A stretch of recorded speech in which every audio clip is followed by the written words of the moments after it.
तो दोस्तों आज की इस वीडियो में संसद में हुए हंगामा और धक्का मुक्की को लेकर बीजेपी के प्रवक्ता संबित पात्रा और साथ ही साथ कांग्रेस के प्रवक्ता और बिहार के निर्दलीय सांसद पप्पू यादव के बीच जोरदार तरीके से बहस होता है। और न सिर्फ बहस होता है बल्कि इस इंटरव्यू में बीजेपी के प्रवक्ता संबित पात्रा राहुल गांधी जी पर कई ऐसे गंभीर आरोप लगाते हैं और कहते हैं कि राहुल गांधी जी उस भीड़ में कई ऐसे बीजेपी के प्रवक्ताओं को धकेल दिया जिससे कि वो बीजेपी के प्रवक्ता गिर पड़ा और वो अभी आईसीयू में भर्ती है। और बीजेपी के प्रवक्ता संबित पात्रा यहीं पर नहीं रुके और बोलते बोलते राहुल गांधी जी को खुलेआम गुंडा बता दिया। उसके बाद बिहार के निर्दलीय सांसद पप्पू यादव ने भी पात्रा जी को अपना औकात दिखा दिया और इस वीडियो में अंजना ओम कश्यप भी पात्रा जी से कई ऐसे तीखे तीखे सवाल पूछे हैं। तो दोस्तों आप लोग भी संसद में हुए हंगामा और धक्का मुक्की का सच और बीजेपी के प्रोपेगेंडा को जानना चाहते हैं तो प्लीज आप लोग इस वीडियो को पूरा जरूर देखिएगा और वीडियो पसंद आए तो वीडियो को एक लाइक जरूर कीजिएगा। तो चलिए आज के शानदार डिबेट वीडियो को शुरू करते हैं। से उसके बाद एकदम फोर्स के साथ राहुल गांधी और कुछ लोग ऊपर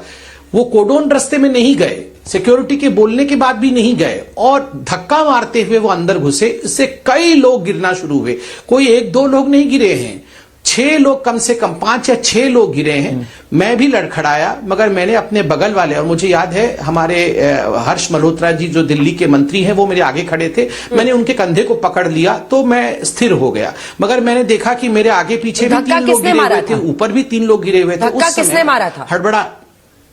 देखिए जब राहुल गांधी, मैं बता रहा हूं, जब आप एक भीड़ के अंदर, मतलब हम एक डेडिकेटेड रास्ता है, दूसरे रास्ते में आप एकदम छुटे हुए सांड की तरह कोई घुस जाएगा तो क्या होगा? आदमी एकदम अफरा तफरी हो जाती है ना। तो ये रूल क्यों तोड़ा गया? एक कन्वेंशन है कि आपके लिए रास्ता खुला हुआ है, आप खुले रास्ते में जाइए। आप जबरदस्ती अपने अहंकार और एंटाइटलमेंट के लिए कि मैं तो इन्हीं को अफरा तफरी मचा के इनके बीच से ही जाऊंगा, इनको टक्कर मार के जाऊंगा, ये इससे क्या सिद्ध हुआ? कितने लोग गिरे? 2 लोग बुरी तरह से घायल हुए। एक महिला के साथ आपने इस प्रकार, मैं कहूंगा ये आउटरेजियस बिहेवियर है। ठीक है, वो किस जात की है, किस धर्म की है, ये महत्वपूर्ण नहीं है। एक महिला सदस्य है, इतनी क्लोज प्रॉक्सिमिटी में आने की क्या आवश्यकता है? कोई आवश्यकता नहीं थी। इतनी नजदीक सट के बात करने की एक महिला से आप थोड़ा डिस्टेंस रख सकते थे। और मान लीजिए महिला आगे भी आ जाती है तो भी पुरुषों का कर्तव्य है कि 2 कदम हम पीछे हट जाए। इसमें बिल्कुल चिपक करके इस प्रकार से बात करना, मुझे लगता है, जो मैं खुद अपनी आंखों से देख रहा था, एकदम अनुचित व्यवहार है राहुल गांधी। तनुज जी, अब आप मोर्चा संभालिए कांग्रेस पार्टी की तरफ से। सवाल यह है कि 2 मुकेश राजपूत और प्रताप सारंगी दोनों का इलाज अस्पताल में हुआ, उनकी चोटें दिख भी रही हैं, टीवी पर भी दिख रहा है। और जो आरोप है महिला, नागालैंड की महिला बीजेपी सांसद फोनान कोन्याक का, उस पर भी जवाब दीजिए, क्योंकि वो तो सीधा ये कह रहे हैं कि मतलब वो अनकंफर्टेबल हो गई, वो इतने पास आ गए थे। राहुल गांधी जी पर सीधा आरोप है इन लोगों का, जवाब दीजिए। देखिए माननीय सांसद हमारे साथी हैं, संबित पात्रा जी ने अपने प्रकरण की पूरी बात बताई। जो उनने देखा बीजेपी वाले साइड से, आप खड़े थे उधर मकर द्वार पे, मैं अपनी तरफ से भी अपनी बात रखना चाहता हूं। हम लोग सुबेरे 10 बजे 10:15 पे हम लोग पहुंच गए थे बाबा साहब की प्रतिमा पे, प्रेरणा स्थल पे, जहां पे उनकी प्रतिमा रखी गई है। वहां से हम लोग का ये शुरू हुआ, यात्रा शुरू, विरोध प्रदर्शन शुरू हुआ और वहां से सिंगल फाइल में हम लोग पुरानी पार्लियामेंट हाउस बिल्डिंग का चक्कर काटते हुए वहां से पीछे गए, पूरी पार्लियामेंट जो पुरानी बिल्डिंग है उसका चक्कर काटते हुए और मकर द्वार की तरफ एंट्री करने के लिए आए। जैसा पात्रा जी ने कहा कि वो लगभग पौने 11 बज रहे होंगे। तो अगर आपके पास वीडियोस भी होंगे उस पूरे प्रकरण के, जब हम लोग मकर द्वार को अप्रोच कर रहे थे, जब ये बता रहे हैं कि जो कॉर्डन ऑफ रास्ता किया हुआ है, और बहुत सही बात है क्योंकि 14 दिन से हम लोग लगातार वहां कर रहे हैं, ना किसी सांसद को वहां पे रोका हमने, और बहुत ही अच्छे से व्यवहारिक रूप से बातचीत करके और सब लोग निकल जाते हैं, साइड से निकलते हैं, सब लोग अंदर चले जाते हैं। लेकिन मेरा यह कहना है कि उस कॉर्डन ऑफ रास्ते तक तो पहुंचने ही नहीं दिया गया ना हम लोगों को। हम लोग जैसे ही, जो वहां पे टेप लगा होता है साइड में कि एरिया इससे आगे नहीं जाएंगे, इससे आगे केवल सांसद जाएंगे, तो उस एरिया को पार करते ही सीधे टूट पड़े भारतीय जनता पार्टी के लोग। हम लोगों को पूरी भीड़ पार करके दूसरी तरफ से, उधर से कॉर्डन किया था रास्ता, उधर से जाना था हमको, लेकिन वहीं पे रोक दिया गया। मैं खुद प्रियंका जी के पीछे था, प्रियंका जी के साथ था, और थोड़ी ही दूर पे उनसे राहुल गांधी जी भी थे। मैंने अपनी आंखों से देखा कुछ एमपी जो हैं भारतीय जनता पार्टी के भीड़ में कस्सा कस्सी में राहुल जी को कोहनी मार रहे हैं छाती पे। प्रियंका जी के सामने, मुझे नाम नहीं याद है, लेकिन वो जो मध्य प्रदेश के एमपी हैं स्वयं कूद करके प्रियंका जी के सामने जो ये बता रहे हैं कि बहुत करीब आ गए नागालैंड के माननीय सांसद के, तो वो प्रियंका जी के सामने कर रहे थे। खड़गे जी बीच बचाव में आए, पप्पू यादव जो निर्दलीय बिहार से जीत के हैं वो बीच बचाव में आए, उनको पीछे किया, तब प्रियंका जी वहां पे सही से खड़ी हो पाई। और उसी में खड़गे जी गिरे हैं, मेरी आंखों के सामने गिरे हैं, उनके सांसदों की धक्के के कारण गिरे हैं। ये मेरी आंखों देखा वो है। सीढ़ी तो वहां से 20-25 मीटर दूर थी, वहां तक तो पहुंच ही नहीं पाए जो सीढ़ी पे कॉर्डन ऑफ करते हैं सीआईएसएफ वाले। तो ये वहां तक तो पहुंचने की बारी ही नहीं आई। और मेरे सामने कई सांसदों के साथ धक्का मुक्की हुई है। जब खड़गे जी गिरे हैं जमीन पे, वहां पार्लियामेंट से सीआईएसएफ वाले एक चेयर लेके आए हैं दूर से उनके लिए, क्योंकि उनको चोट लग गई थी, उनके लिए चेयर लेके आए, वो बैठे हैं। और जब ये देखा कि ऐसी धक्का मुक्की आप कर रहे हैं साथ में, तब हम वहां पे पार्लियामेंट के सामने ही जमीन पे बैठ गए। तो ये भी आपको समझना होगा, बताना होगा।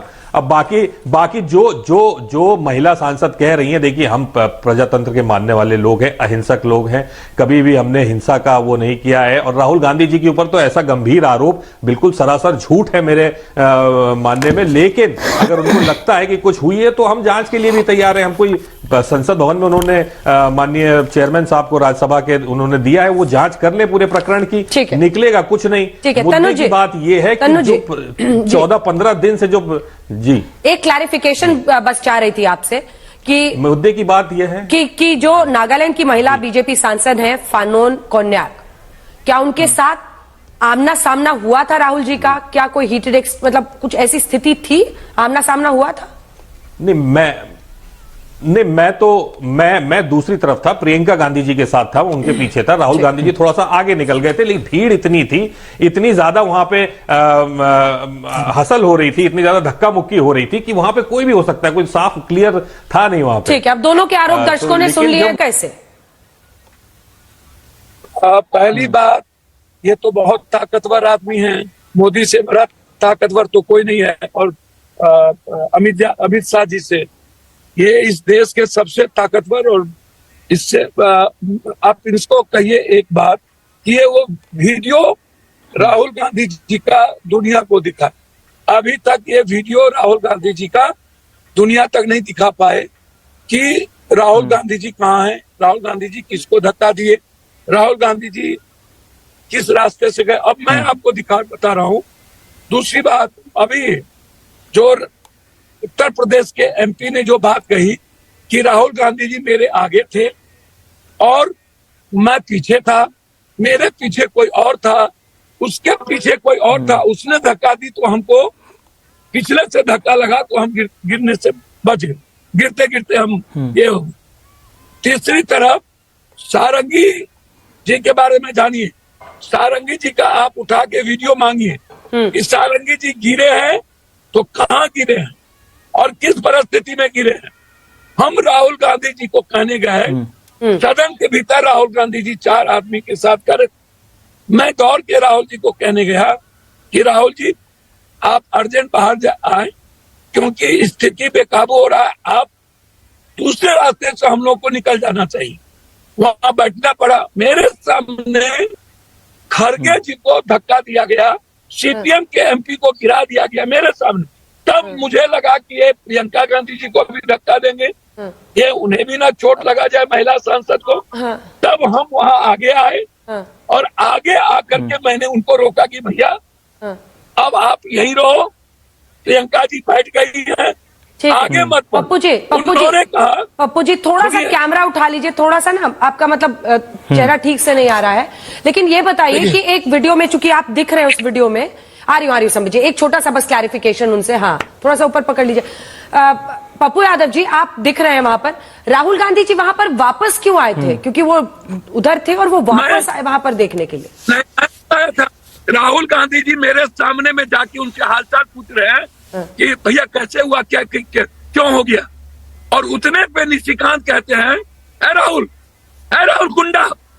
गुंडागर्दी करता है। तब हमको जाकर के उन्हें कहना पड़ा क्या ये एलओपी के साथ ये भाषा मर्यादित है? क्या आप राहुल गांधी जी से कभी उम्मीद कर सकते हैं इस जन्म में कि राहुल गांधी जी जिसने आजीवन जिसके परिवार ने शहादत के साथ गांधी के विचार को देखा, नाथूराम गोडसे के विचार को नहीं देखा, मनु स्मृति को नहीं देखा, बाबा साहब अम्बेडकर को देखा, और बाबा साहब अम्बेडकर के मुद्दों को भटकाने के लिए इन लोगों ने इतना बड़ा ड्रामा किया। ये बीजेपी, ये ड्रामिस्ट है। कभी जीवन में सत्ता में आज तक सत्ता वाले आज तक इस तरह का व्यवहार नहीं किए। संबित जी अब आप जवाब दीजिए। संबित जी अब उनके आरोप का सीधा जवाब दीजिए। वो कह रहे हैं अंबेडकर साहब पर बहस से बचने के लिए ये साजिश आज रची गई। जवाब दे रहे हैं पप्पू जी आपका। संबित जी ये वीडियो दिखा है। देखिए अंजना जी, कह रहे वीडियो दिखाइए, राहुल गांधी जी का वीडियो कहाँ है धक्का देने वाला? हाँ, मैंने पूरा सुना। मैं सबका जवाब एक एक करके दे रहा हूँ। पप्पू जी पहले तो अभी पप्पू जी आ रहे हैं, रुक जाइए। जेरा होता है वैसे आप सोचिए कि मैं कोर्ट में खड़े होकर अभी सिद्ध कर दूंगा कि कौन सच बोल रहा है और कौन झूठ। तो दोस्तों आप लोगों ने पूरे वीडियो को देखा किस तरह से बीजेपी के प्रवक्ता संबित पात्रा ने राहुल गांधी जी पर कई ऐसे गंभीर आरोप लगा रहे थे और कह रहे थे कि उस भीड़ में राहुल गांधी जी ने धक्का मुक्की किया है। उसके बाद बिहार के निर्दलीय सांसद पप्पू यादव ने सारा सीसीटीवी फुटेज दिखाते हुए प्रूफ किया कि कौन कहां किसको धक्का मारा है। बाकी कोई धक्का उक्का नहीं मारा है, यह एक बीजेपी का प्रोपेगेंडा है। आप लोग कुछ दिन पहले देखे होंगे किस तरह अमित शाह जी ने अपने भाषण से अम्बेडकर का अपमान किया था और इसी चीज को लेकर के बीजेपी ने एक ऐसा दिमाग लगाया कि चलो एक ऐसा दिमाग लगाते हैं जिससे कि अम्बेडकर के अपमान वाला मुद्दा दब जाएगा और विपक्षी पार्टी पर जो आरोप लगाएंगे वो वाला मुद्दा हाईलाइट हो जाएगा। और इसी को प्रोपेगेंडा को सेट करते हुए उन्होंने संसद में हंगामा कराया और विपक्षी पार्टी पर आरोप लगाया।